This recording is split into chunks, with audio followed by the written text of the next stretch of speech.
Hello বন্ধুরা, আজকে আমি গিয়েছিলাম আমার মাকে নিয়ে কলকাতাতে ডাক্তার দেখাতে হসপিটালে। যেহেতু আমার মায়ের শরীরটা একটু খারাপ ছিল সেই কারণেই চলে গিয়েছিলাম। তো ডাক্তার দেখানোর পরে এখানে আমরা চলে এসেছি খেতে, যেহেতু খিদে পেয়ে গেছিলো। তখন অনেকটা বেলাই হয়ে গেছিলো, তো এখানে হচ্ছে ওই হসপিটালেরই ক্যান্টিনেই আমরা এসেছিলাম। আর আমরা থালি নিয়েছিলাম, আমি চিকেন থালি, আমার মা ভেজ থালি। যেহেতু আমার মা বাইরে গেলে মাছ মাংসটা ঠিক খেতে পারে না, আমার প্রবলেম হয়, তাই জন্য মা ভেজ থালি নিয়েছে। তারপরে দেখতেই পাচ্ছ আমরা অটোতে উঠে গেছি। আমরা আসলে এখান থেকে আরেকটা জায়গায় যাচ্ছিলাম ঘুরতে, যেহেতু কলকাতায় এসেছি আর সচরাচর তো আসাও হয় না, আর আমার মা তো সেভাবে বাড়ি থেকেই বেরোয় না। তাই ভাবলাম এসেছি যখন চলো একটু ঘুরেও যাওয়া যাক, মনটাও ভালো লাগবে। তো সেই কারণে আমরা যাচ্ছি এখন বাবুঘাট ঘোরার জন্য। তো এখানে আমরা উঠে পড়েছিলাম ট্যাক্সিতে, যেটা কলকাতার ঐতিহ্য হলুদ ট্যাক্সি, সেখানে।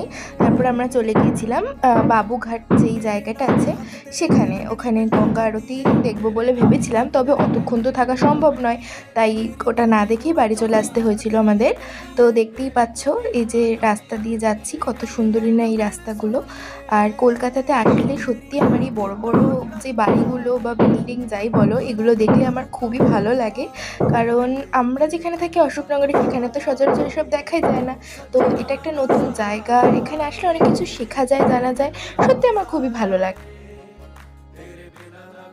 আজকের জন্য এটুকুই। ভালো লাগলে লাইক কমেন্ট শেয়ার করো। Bye bye.